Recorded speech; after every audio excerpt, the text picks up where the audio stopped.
Hello and welcome to the channel. देखिए, आज हम लोग शुरुआत करने जा रहे हैं हमारे चैप्टर नंबर 3 के बारे में। यहाँ पर हम एक्सरसाइज 3.2 को डिस्कस करेंगे और 3.2 में कुछ इंपॉर्टेंट पॉइंट्स हैं, उसे भी हम लोग डिस्कस करेंगे। सिर्फ मैं इंपॉर्टेंट पॉइंट्स को डिस्कस करूंगा जो आपके एमसीक्यू के हिसाब से इंपॉर्टेंट है। जब एग्जाम में एमसीक्यू आएगा तो इससे हो सकता है कुछ पॉइंट्स बन जाए। सबसे पहले हेडिंग की बात आती है द रेवोल्यूशन ऑफ शून्य। शून्य का रेवोल्यूशन किस तरह हुआ था? देखिए, शून्य का मतलब होता है जीरो, और जीरो की खोज जैसा सब लोग जानते होंगे ये भारत में हुई थी, आर्यभट्ट ने की थी। व्हेन नथिंग बिकम्स समथिंग, जब नथिंग समथिंग बन गया था। जब पुरानी सिविलाइजेशंस में देखेंगे, जैसे बेबीलोनियन हो गई या माया सभ्यता हो गई, तो वहां पर प्लेस होल्डर इस्तेमाल किया जाता था जीरो की जगह। अब जीरो तो पता था नहीं उन लोगों को क्या है, तो वो लोग एक टेम्परेरी सिंबल ये डैश का इस्तेमाल कर देते थे, ठीक है, कि डैश के रूप में। फिर धीरे धीरे जब ये शून्य का कॉन्सेप्ट आगे आया, जब मैथ में आया, यहाँ पर देखिए, फिलोसफी टू मैथमेटिक्स, फिलोसफी से ये मैथमेटिक्स में एंटर किया शून्य का कॉन्सेप्ट। तो क्या हुआ, ये पहले तो इसे आर्यभट्ट ने इस पर काम किया। हमारे यहाँ सबसे पहले किसने काम किया था? आर्यभट्ट ने। और उसके बाद इसके ऊपर काम किया है ब्रह्मगुप्ता ने, ब्रह्मगुप्त जिसे हम हिंदी में कहते हैं, ठीक है। तो ब्रह्मगुप्त और आर्यभट्ट, इन दोनों ने इस पर काम किया था। पहले आर्यभट्ट ने काम किया था, फिर फाइनली इस पर ब्रह्मगुप्त ने काम किया था। और इतना ही आपको याद रखना है, इससे ज्यादा याद रखने की जरूरत नहीं है, ठीक है। उसके आगे बढ़, आगे देखिए, बात आती है बख्शाली मैन्युस्क्रिप्ट। ये नाम याद रखिएगा, बख्शाली मैन्युस्क्रिप्ट में ही ब्रह्मगुप्त ने कुछ नियम दिए थे जीरो से संबंधित, ठीक है। जीरो से संबंधित कुछ रूल्स को ब्रह्मगुप्त ने दिया था। कौन कौन से रूल थे वो चलिए देखते हैं। ब्रह्मगुप्त ने 3 नियम दिए थे जीरो से संबंधित, सिर्फ 3 लॉज दिए थे। तीनों लॉज को हम लोग समझते हैं। सबसे पहला लॉ दिया था कि ऐड टू अ नंबर, एक नंबर में जीरो को ऐड करना, रिमेन्स अनचेंज, उसे अनचेंज रखेगा, नंबर को चेंज नहीं करेगा। मतलब क्या है, सिंपल हम वर्ड्स में समझते हैं। सिंपल वर्ड्स में वो ये कह रहे थे कि जैसे ए है कोई, उसमें अगर आप जीरो को ऐड करेंगे तो आपका जो रिजल्ट आएगा वो भी ए ही आएगा, वो बदल नहीं जाएगा। जैसे एक एग्जांपल लिया जाए, 3 में आप जीरो ऐड करिए, तो ऐड करने के बाद भी आपको रिजल्ट जो मिलेगा वो 3 ही मिलेगा, वो चेंज नहीं हो जाएगा, ठीक है। चेंज नहीं होता, वो सेम रहता है। 3 लिया था तो 3 ही मिला। पहला नियम ये दिया था, ठीक है। इसीलिए एडिटिव आइडेंटिटी जीरो होती है। ये चीज अगर आपने पहले कभी पढ़ी होगी तो याद होगा, पर नहीं भी पढ़ी तो इससे बारे में चिंता करने की जरूरत नहीं, ठीक है। तो फर्स्ट नियम, सबको ये बात समझ में आ गई होगी कि जीरो अगर किसी नंबर में ऐड किया जाए तो वो नंबर अनचेंज रहता है, वैसे का वैसा रहता है, ठीक है। दूसरा नियम इन्होंने दिया था कि अगर जीरो को सब्ट्रैक्ट कर दिया जाए किसी नंबर में से, जैसे ए कोई नंबर है, उसमें में से जीरो अगर हम सब्ट्रैक्ट कर देंगे तो हमें जो मिलेगी वैल्यू वो ए ही मिलेगी, ठीक है। तो इस तरह जैसे हम अगर कोई नंबर ले लेते हैं, लेट से 4 ले लिया, उसमें जीरो सब्ट्रैक्ट करेंगे तो हमें 4 ही मिलेगा। ये इनका सेकंड लॉ था। ये इनका कौन सा लॉ था? तो ये इनका सेकंड लॉ था, ठीक है। इसके बाद इनके थर्ड लॉ पर आ जाते हैं। तो थर्ड लॉ में इन्होंने क्या कहा था कि थर्ड लॉ में इन्होंने कहा है कि जैसे किसी नंबर को मल्टीप्लाई किया जाता है जीरो से, क्या किया जाता है? मल्टीप्लाई, तो वो नंबर जो है जीरो बन जाता है। जैसे ए कोई नंबर है, उसे असल में उसे जीरो से मल्टीप्लाई किया जाएगा तो जीरो आएगा। या 3 कोई नंबर है, अगर उसे जीरो से मल्टीप्लाई करेंगे तो आपको जीरो मिलेगा। तो बस इन्होंने यही 3 लॉस दिए थे कि किसी नंबर में जीरो को ऐड करने पर ए ही मिलेगा, किसी नंबर में जीरो को सब्ट्रैक्ट करने पर ए ही मिलेगा, लेकिन अगर जीरो से मल्टीप्लाई कर देंगे तो वो नंबर जीरो हो जाएगा। अब आपको ये बहुत बड़ी बात नहीं लग रही होगी, पर उस समय के हिसाब से देखिए जहां पे जीरो का कोई जानता ही नहीं था कि जीरो की फंक्शनिंग होते क्या है, किस तरह से जीरो फंक्शन करता है, किस तरह से काम करता है।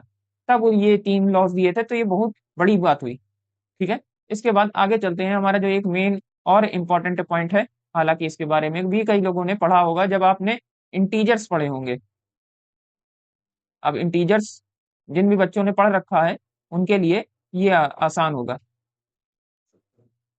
इंटीजर्स जब भी आपने पढ़ा होगा, फॉर्चून्स और डेट, डेट्स और फॉर्चून्स, धन कहते हैं इसके हिंदी में, और ऋण कहते हैं। ऋण का मतलब माइनस, धन का मतलब प्लस।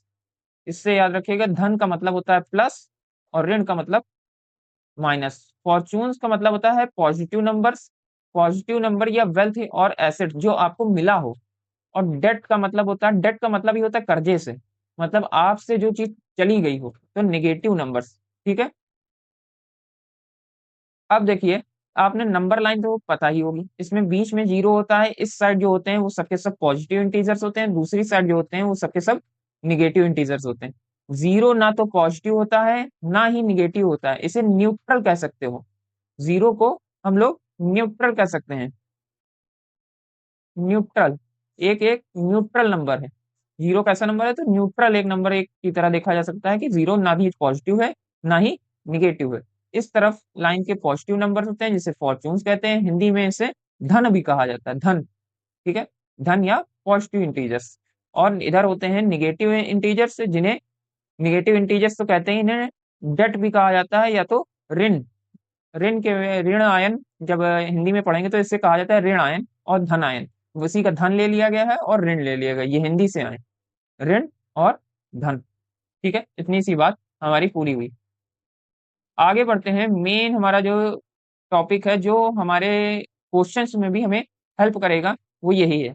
यदि अर्थमेटिक इंटीजर्स के आप लॉस को थोड़े याद रखेंगे तो क्वेश्चंस को करने में आसानी होगी। हालांकि ये बहुत आसान सी चीजें हैं, पिछली क्लासों में सभी लोगों ने पढ़ रखे हैं कि प्लस प्लस क्या होता है, माइनस माइनस क्या होता है। अब चलिए देखते हैं अर्थमेटिक ऑफ इंटीजर्स, मतलब इंटीजर्स के कुछ नियम कानून क्या। देखिए, दो फॉर्चून्स को आपस में ऐड किया, सीधी सी बात है, दो पॉजिटिव नंबर को फॉर्चून्स जहां दिखे मतलब समझिए पॉजिटिव नंबर्स। ठीक है, इससे ज्यादा सोचने की जरूरत, जो सोचने की जरूरत नहीं। दो पॉजिटिव नंबर्स 5 + 4 ऐड करेंगे तो 9 आएगा, सीधी सी बात है, इसमें ज्यादा सोचने की जरूरत ही नहीं है। दो डेट को ऐड किया, डेट का मतलब होता है नेगेटिव नंबर्स, तो -5 और -4 को अगर आपस में ऐड किया जाएगा तो माइनस का 9 आएगा।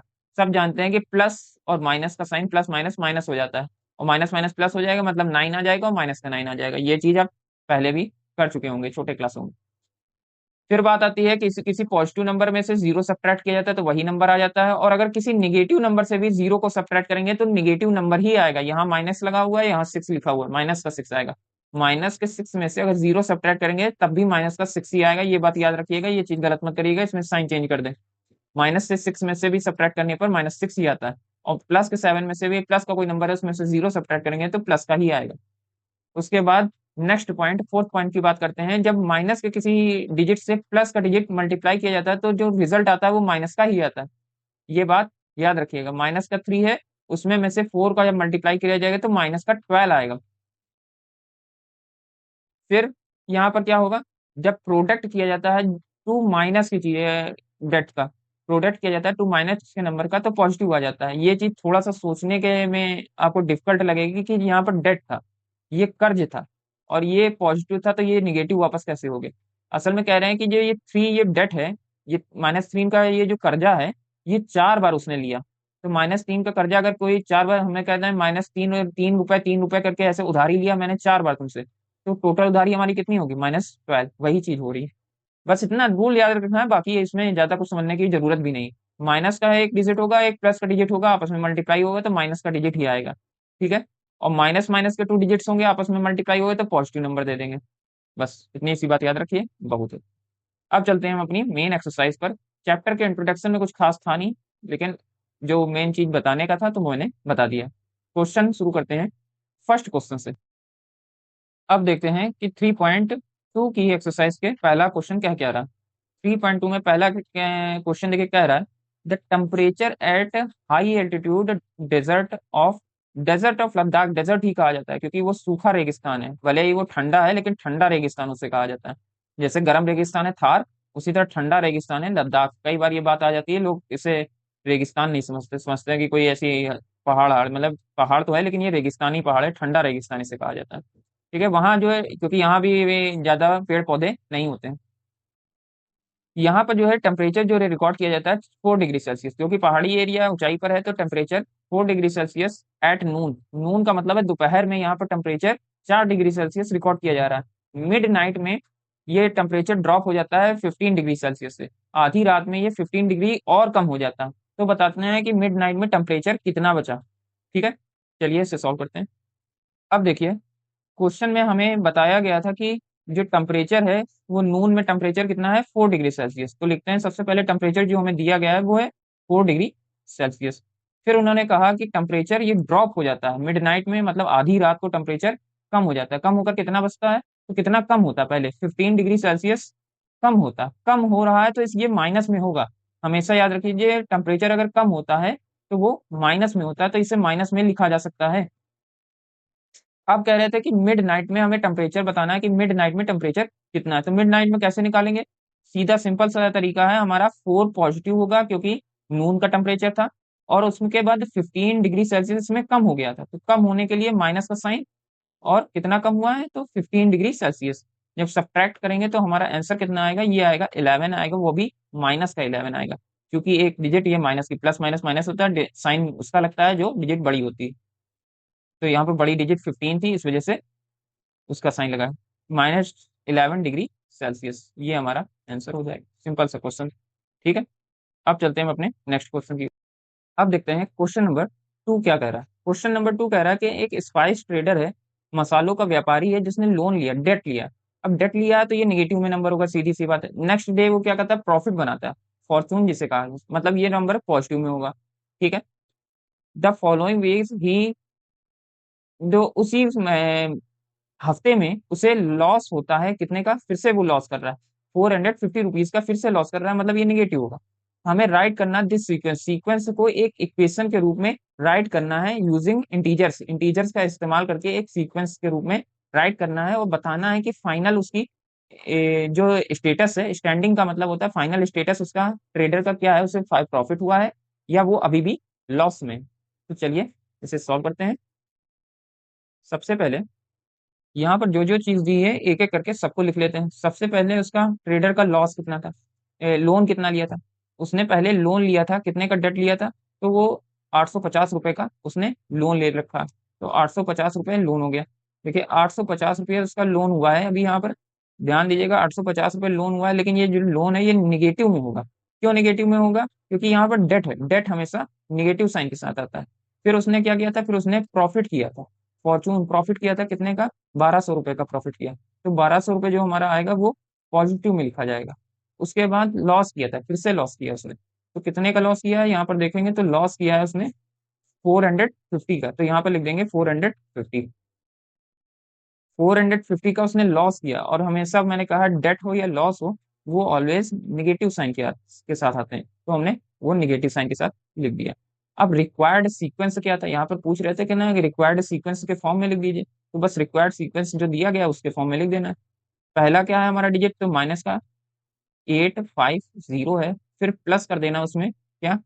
1200, क्योंकि प्रॉफिट किया था। फिर उसने लॉस बेयर किया था अगले हफ्ते में, तो उसने कितना क्या लॉस बेयर किया? माइनस का 450, 450।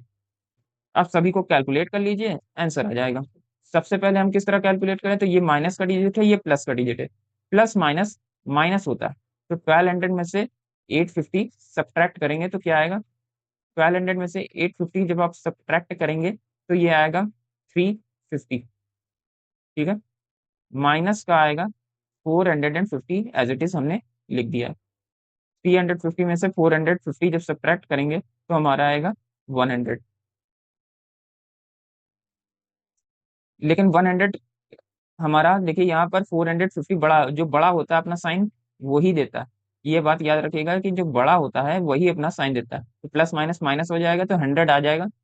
400 में से 350 सब्ट्रैक्ट करेंगे तो 100 आ जाएगा। 100 जो आएगा वो माइनस के साइन के साथ आएगा, क्योंकि 450 बड़ा है, जो नंबर बड़ा होता है वही अपना साइन देता है। अब माइनस का 100 देख के हमें क्या पता चलता है? माइनस का 100 देख के हमें ये पता चलता है कि ट्रेडर अभी भी कुछ कमा नहीं पाया है, वो स्टिल लॉस में ही है।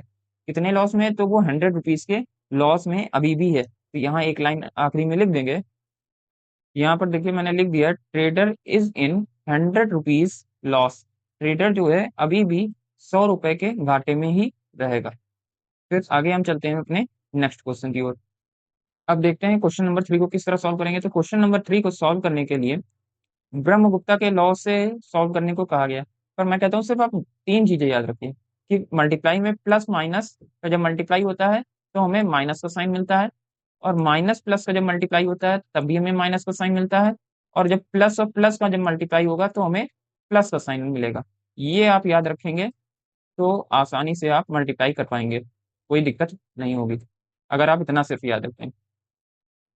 प्लस या माइनस का मल्टीप्लाई तो माइनस, माइनस या प्लस का मल्टीप्लाई तो भी माइनस, और प्लस प्लस का मल्टीप्लाई तो प्लस साइन हमें मिलता है। एक और रह गया, क्या रह गया? एक साइन हमारा और रहता है जब माइनस माइनस आ जाए तब क्या होगा। जब दो बार माइनस माइनस हो जाए तो वो आपस में जब मल्टीप्लाई होते हैं तब भी जो हमें साइन मिलता है वो हमें प्लस का ही साइन मिलता है।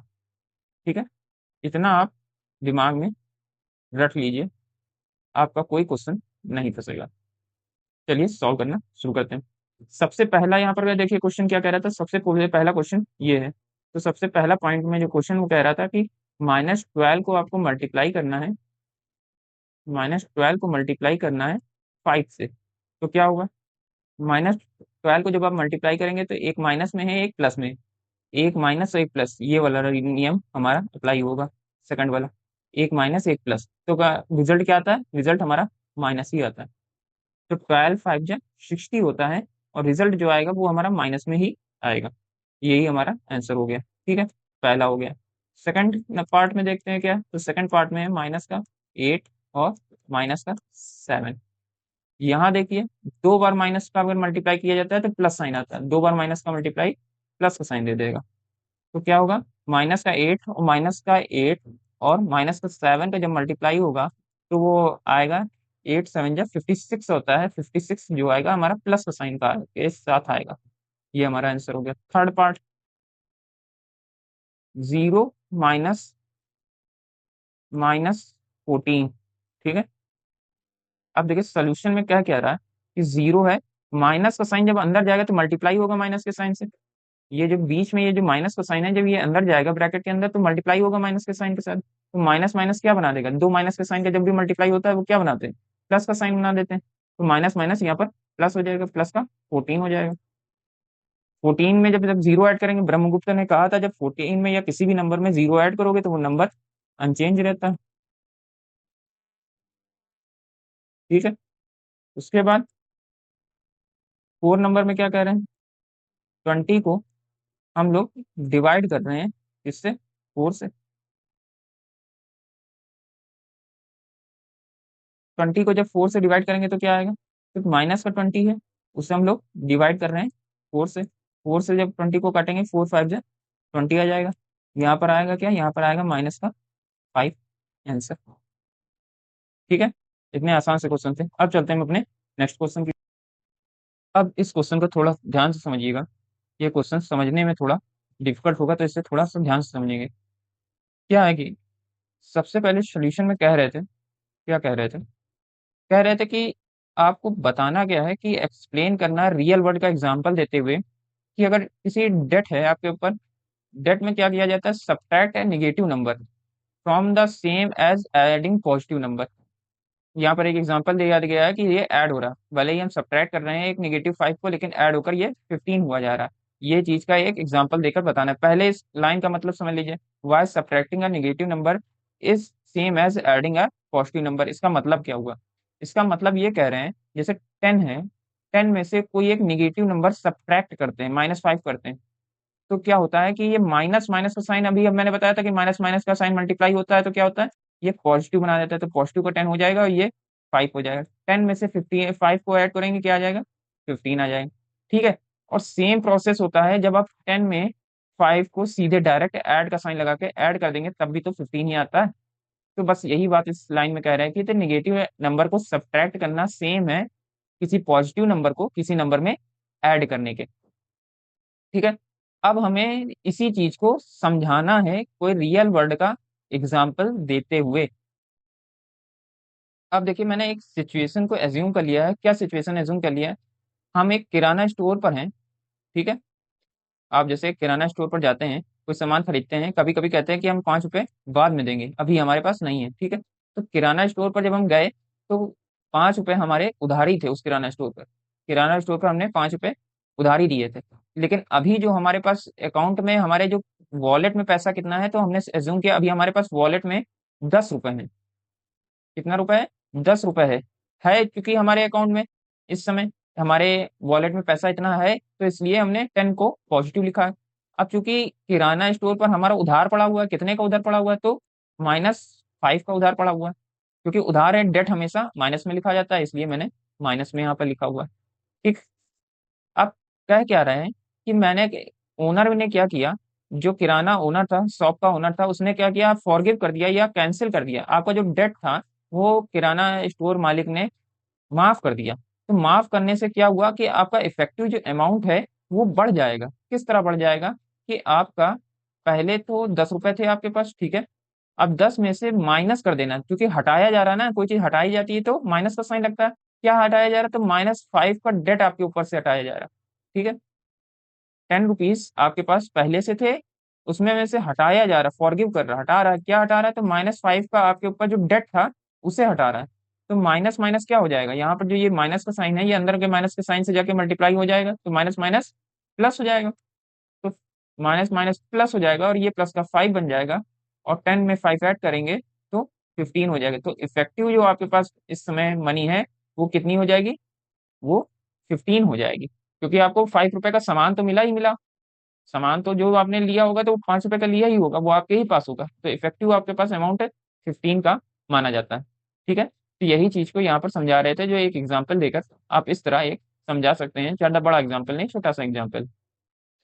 यहाँ तक 4 क्वेश्चंस हमारे कंप्लीट होते हैं और ये एक्सरसाइज भी यहीं कंप्लीट होती है। अब आपसे हम मिलेंगे नेक्स्ट एक्सरसाइज के साथ नेक्स्ट वीडियो में।